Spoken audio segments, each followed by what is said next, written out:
And I'm not talking about the clubs, those are nice too, but the real party is at the night. The island of Guadeloupe is known for sun, fun, beaches, and rum. And yes, it absolutely delivers on all of that. But the island isn't just about high-end resorts and yacht life. There's a deeper, more soulful side to Guadeloupe, one that feels familiar, local, and real. And in this video, I'm giving you 5 easy and affordable hidden gems you don't want to miss, especially if you want to go beyond the touristy stuff and really experience the island. I spent an entire month living in Gosier on the south coast of Gwoka, one of Guadeloupe's main islands, in the cutest little apartment overlooking the beach. I could literally see the waves while sipping coffee on my balcony. No, I'm just playing. That was a beer. That was actually a beer. And being Haitian, I felt a real connection to Guadeloupe. The language, the French Creole culture, the warmth of the people, even the music, it all reminded me of a culture that is very close to home.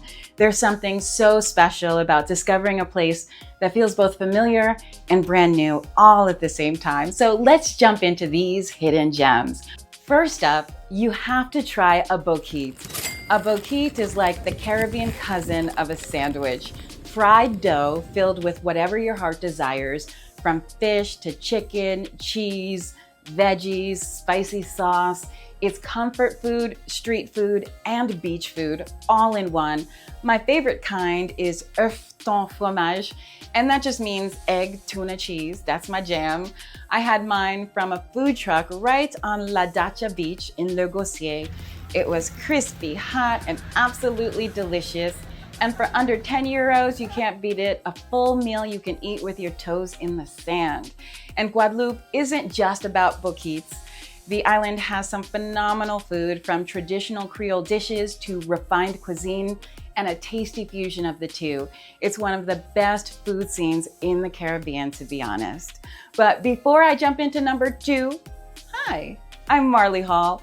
If you're new here, welcome. I quit my career in broadcasting to travel the world, and now I'm a news anchor turned nomad. And on this channel, I cover everything from travel hacks and tips to destination guides like this one, and personal stories I hope will inspire you, especially if you're a woman who wants to reinvent your life through travel. So if that sounds like your vibe, I'd be honored if you would hit subscribe. All right, number 2. And this one you don't see on enough lists, but it is very powerful. The Memorial ACTe in Pointe-à-Pitre is a museum and cultural center that tells the story of slavery in the Caribbean and the African diaspora. It's visually stunning, right on the water, and emotionally moving. You walk through history, but also art, culture, and identity. But I have to warn you though, if you are a person who identifies as a Black person of African descent, the history in this museum is told from the perspective of the French colonizers. And that can be emotionally moving in a whole different way. So it's important to be aware of that. But it is mainly a reminder that human beings who look like me were bought and sold like furniture. No matter how beautiful the scenery is, that is something that I personally do not want to forget. So if you're a Black traveler, I think it's really important to have an understanding of a country's African history when you get there or before you get there. And number 3, you must island hop. In fact, island hopping was one of my favorite parts of the trip. Guadeloupe isn't just one island, it's actually a group of islands with 2 main islands, being Galante and Basse-Terre. It kind of looks like a butterfly on the map, but there are a number of really beautiful smaller islands that you can take ferries to. I spent a few days on Galante. It's quiet, peaceful, beautiful, and just feels like time slows down there. Many locals say it's what Guadeloupe was like 50 years ago.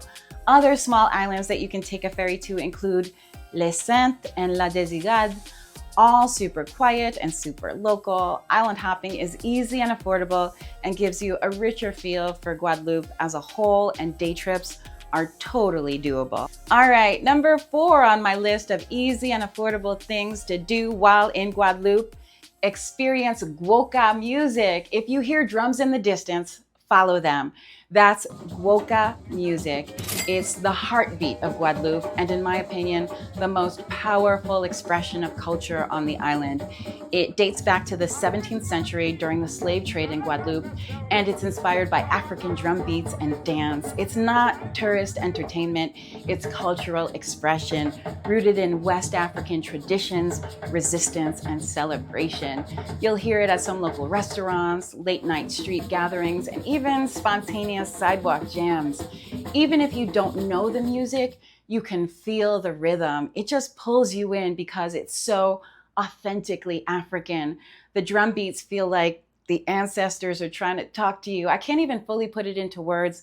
It's just so moving and so beautiful. Number 5, let's talk about Friday night in Le Gosier. And I'm not talking about the clubs, those are nice too, but the real party is at the night market. It's lively, it's local, and it's a full-on vibe.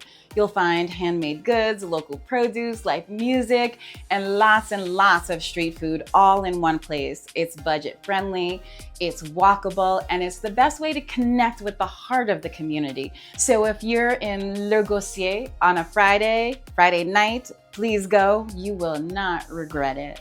And if you've been to Guadeloupe, I want to hear from you. Drop a comment and tell me your favorite experience. And if you like this video, don't stop here. Check out my other video, 5 things you might not expect about Anguilla. But before you go, check out this music.